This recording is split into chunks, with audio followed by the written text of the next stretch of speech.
जय गुरु जी, शुक्राना गुरु जी। गुरु जी के चरणों में मेरा कोटि कोटि प्रणाम और गुरु जी की सारी संगत को जय गुरु जी।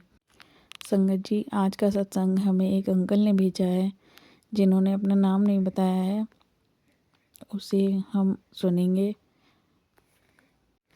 उन्होंने हमें अपना ऑडियो रिकॉर्ड करके भेजा है, तो उसे स्टार्ट करने से पहले हम गुरु जी का मंत्र जाप करेंगे। आप भी हमारे साथ करिए। ओम नमः शिवाय, शिव जी सदा सहाय। ओम नमः शिवाय, गुरु जी सदा सहाय। ओम नमः शिवाय, शिव जी सदा सहाय। ओम नमः शिवाय, गुरु जी सदा सहाय। संगत जी, आइए हम सत्संग स्टार्ट करते हैं। आप भी ध्यान से सुनिएगा और अगर पसंद आए तो और संगत के साथ भी शेयर कीजिएगा। तू मेरे साथ है, तू मेरे साथ है। परम पूज्य परम ब्रह्म गुरु जी को प्रणाम और प्यारी संगत को भी अभिनंदन। कबीर जी ने अपने एक दोहे में लिखा है कि गुरु का अनुभव उस गुड़ की तरह से है जो किसी गूंगे ने खाया है और वो उसके स्वाद को किसी को बता नहीं सकता। तो गुरु जी की महिमा और उनके साथ हुए अनुभव आप लोगों ने सब सुने हैं, लेकिन वो दैट इज़ एक आइसबर्ग की टिप की तरह से है, क्योंकि कोई भी व्यक्ति उसको पूरी तरह से शब्दों में बयान नहीं कर सकता। हम और आप रोज़ उनकी कृपा को महसूस करते रहते हैं, लेकिन शायद बताने के लिए हमारे पास सिर्फ वो कांटे याद रहते हैं जो बहुत ज़्यादा चुभते हैं, और जब गुरुजी उनको निकालते हैं तो हम एक दो दृष्टांत इस तरीके के आपको बता सकते हैं। पर मैं आपके साथ में अपना एक ये अनुभव या विचार कहिए शेयर करना चाहता हूँ कि हम सब इतने भाग्यशाली हैं जो उनकी कृपा से यहाँ पर इकट्ठे हुए हैं, क्योंकि जब से इस जन्म में मैंने गुरुजी के पास आना शुरू किया है तब से मैं हर एक व्यक्ति के अनुभव में एक बात ज़रूर सुनता हूँ और इसको समझता भी हूँ कि यहाँ पर आप उन्हीं के बुलावे पर आते हैं। जब किसी न किसी वजह से वो आपको याद करते हैं, आपको यहाँ आने की आज्ञा देते हैं, तभी हम यहाँ पहुँच पाते हैं। और उन पर उनके आपके ऊपर कृपा करने के लिए वो कभी आपके पिता की तरह से होते हैं, आपके किसी पुण्य कर्म के लिए या आपके प्रारब्ध के हिसाब से आपको रिवॉर्ड करना चाहते हैं, या आपको माँ के रूप में बुलाते हैं। आपको कोई कष्ट है और उसको दूर करना है, इसलिए वो माँ की तरह से आपकी केयर करना चाहते हैं। उसके बहुत सारे अनुभव आपने सुने। इसी तरह से मैं आपको बताता हूँ कि अचानक मेरा भी इसी तरीके से मिलना हुआ। कमांडर अंकल मेरे बहुत पुराने मित्र हैं, कम से कम हम लोग 35-40 साल से एक दूसरे को जानते हैं, एक दूसरे के साथ पढ़े हैं। इन्होंने शुरू में सन 2001 में मेरे से जिक्र किया था कि ऐसे गुरुजी हैं, और थोड़ा सा इंटरेस्टिंग बनाने के लिए इन्होंने बोला। उस समय गुरुजी का छोटा आश्रम एम्पायर स्टेट में था और वो हलवे का प्रसाद अपने हाथ से दिया करते थे। तो इन्होंने मुझे यही लालच दिया कि वो बहुत प्रसाद देते हैं। तो मेरा इंटरेस्ट बना, मैंने कहा कम से कम मैं ऐसे गुरुजी को चल के देखूं जो हाथ से हलवे का प्रसाद देते हैं, बिकॉज ही सेड कि वो इतना प्रसाद देते हैं कि वो हाथ में नहीं आता है।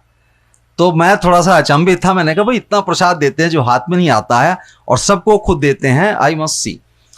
खैर उस बात को 1-2 महीने हो गए तो मैंने इनसे एक दिन याद दिलाया। मैंने कहा भाई राजकुमार, तुम एक गुरुजी की बात कर रहे थे और मुझे उनके दर्शन कराओ। तो इन्होंने कहा कि वो अभी आजकल है नहीं, जब आएंगे तो मैं आपको बताऊंगा। उसके बाद फिर 1-2 महीने बीत गए और ये मई के शुरुआती हफ्ते की बात है। एक दिन अचानक विचार आया कि आज तो ज़रूर ही गुरुजी के दर्शन करने हैं, और हमने इनको, ये उस समय गुड़गांव में थे, तो कॉल किया। तो इसने कहा, और उस दिन काफ़ी आंधी तूफान और बारिश हो रही थी, तो मौसम के हिसाब से इसने कहा भाई आज तो बहुत ज़्यादा ख़राब मौसम है, किसी और दिन चलेंगे। पर कुछ ऐसा विचार आ रहा था, मैंने कहा नहीं भाई आज ही चलेंगे।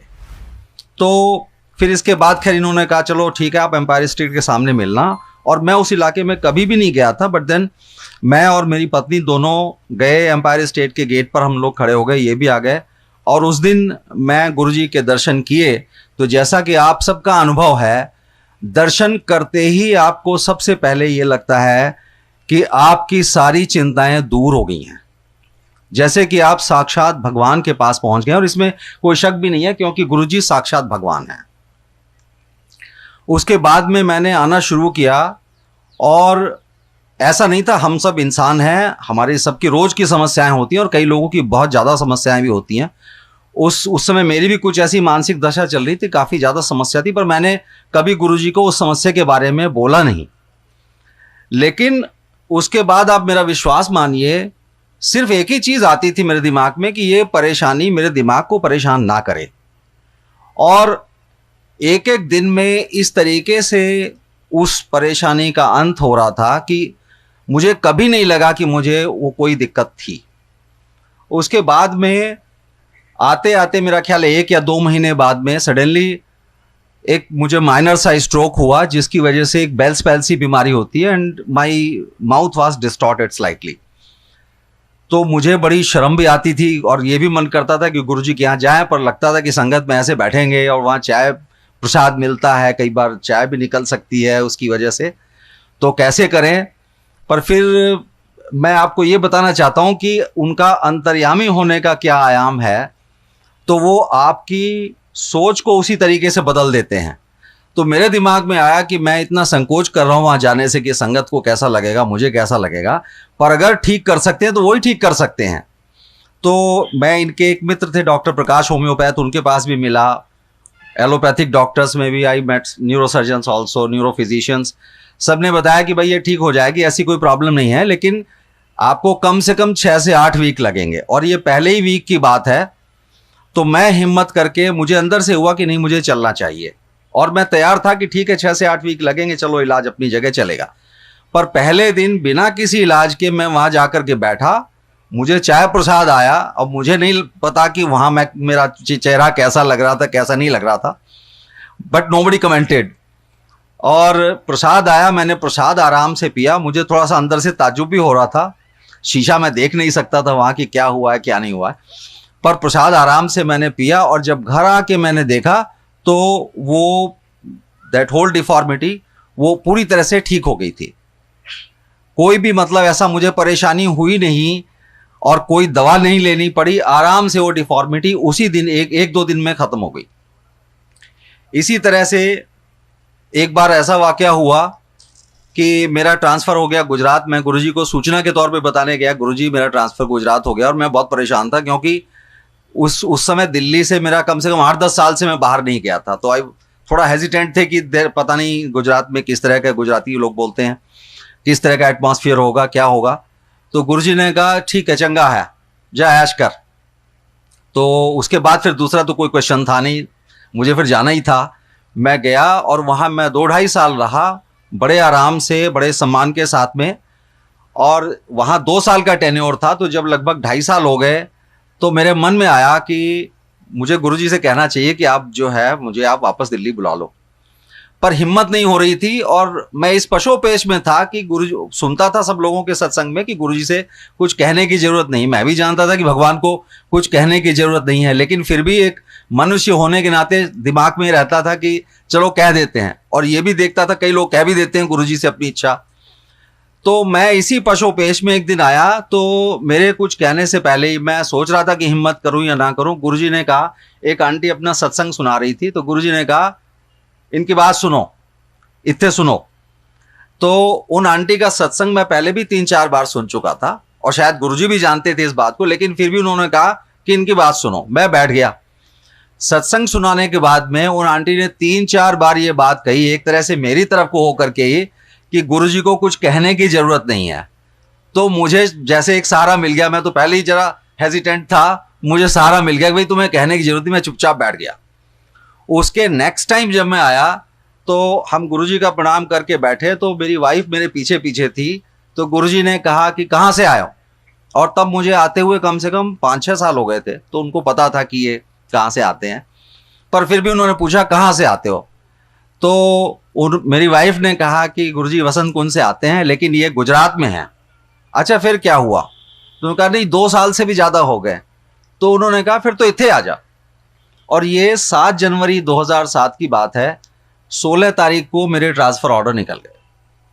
और आप आश्चर्य की बात यह है कि उससे पहले, क्योंकि गुजरात में जीएम्स की शॉर्टेज थी, तो वहाँ से किसी को भी वो ना रिलीव करते थे और ना वहाँ कोई जाता था। तो इस वजह से बड़ी परेशानी थी। 1 साल से किसी का ट्रांसफ़र नहीं हुआ था और मेरा सिंगल ऑर्डर निकला, उसके बाद भी 1 साल तक कोई ट्रांसफ़र नहीं हुआ वहाँ से। तो ये उनकी महिमा है, हर चीज़ को अंतर्यामी की तरह जानते हैं। एक छोटा सा वाकया मैं आपको 3-4 दिन पहले का बताता हूँ कि आपकी परेशानी का हल कैसे वो करते हैं। मेरे पिताजी मेरे पास आए हुए हैं देहरादून से आजकल, और उनकी लास्ट सैटरडे काफ़ी हालत ख़राब थी। इतनी ज़्यादा तबीयत ख़राब हो गई थी कि लगभग 1-1:30 बजे के करीब मेरा विचार बना कि अब इनको लगता है हॉस्पिटल में एडमिट कराना पड़ेगा। फोर्टिस हॉस्पिटल हमारे पास में है। तो मैं पशोपेश में था कि अब इस स्थिति में अगर मैं इनको एडमिट नहीं कराता हूँ तब भी परेशानी हो सकती है, और हॉस्पिटल जाने के लिए तैयार नहीं थे। तो मन ही मन मैंने सोचा कि अब अगर इनको आधे घंटे के अंदर नींद नहीं आती है और हालत इनकी ठीक नहीं होती है तो शायद इनको अस्पताल में भर्ती करना पड़ेगा। एंड आई जस्ट प्रेड कि गुरुजी आप इनको ठीक से नींद दे दो और ये सुबह तक ठीक हो जाएं। और उसके बाद में then he went to sleep. Morning में जब मैं उठा, मैंने उससे पूछा कि आपको नींद ठीक ठाक आई? ही सेड यस, मुझे ठीक ठाक आई नींद, अब कोई परेशानी नहीं है, रात में मुझे कोई दिक्कत भी नहीं हुई और अब कोई चिंता वाली बात नहीं है। तो दिस इज़ हाउ वो बिल्कुल माँ की तरह से आपकी केयर करते हैं। कोई भी आपकी परेशानी हो, आपको कुछ कहने की भी ज़रूरत नहीं है। इतने सारे अनुभव मेरे साथ भी हुए, आपके साथ भी होते हैं रोज़, कि जिनको शायद गिनाने बैठे तो काफ़ी टाइम हो जाएगा। मुझे 5 मिनट शर्मा अंकल ने दी है। I think I have exceeded the time. So मैं आप लोगों से सिर्फ आपको यही विश्वास दिलाना चाहता हूँ कि हम सब अपने अपने प्रारब्ध और अच्छे गुणों, अच्छे कर्मों की वजह से यहाँ इकट्ठे हुए हैं, एक दूसरे के साथ जुड़े हैं। और जैसे कि गुप्ता अंकल ने कहा कि गुरुजी ने हमें एक माला की तरह से पिरोया हुआ है, तो इस माला की सार्थकता तभी है जब हम गुरु को याद करते हैं, उस परम ब्रह्म परमेश्वर को याद करते रहें जो हमारे बीच में है और हमारी सारे परेशानियों में हमारे माँ बाप से भी आगे बढ़ कर के खड़े होते हैं। धन्यवाद। जय गुरु जी।